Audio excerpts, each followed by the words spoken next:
சூப்பரான வாழைப்பூ பொரியல் எப்படி வைக்கலான்னு பார்க்கலாங்க. தேங்காய் பூ போட்டு செய்கிற இந்த வாழைப்பூ பொரியல் டேஸ்ட் எக்ஸலண்ட்டாக இருக்கும்.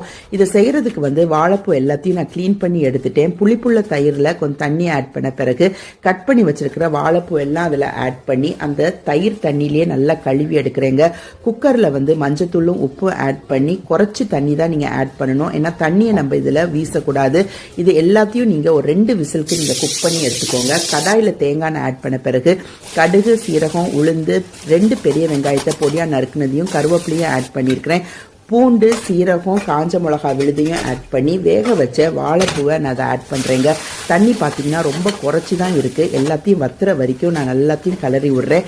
தேங்காய் பூ துருவல் கொஞ்சம் அதிகமாகவே சேர்த்துக்கோங்க. எல்லாத்தையும் கிளறி இறக்கும் போது சூப்பரான வாழைப்பூ பொரியல் உங்களுக்கு ரெடி ஆயிரும். இது டால் ரைஸ், தயிர் சாதம், ரச சாதத்துக்கெலாம் சூப்பராக இருக்குங்க. சப்பாத்தீஸ் கூட இது ரொம்ப நல்லாயிருக்கும். கண்டிப்பாக ட்ரை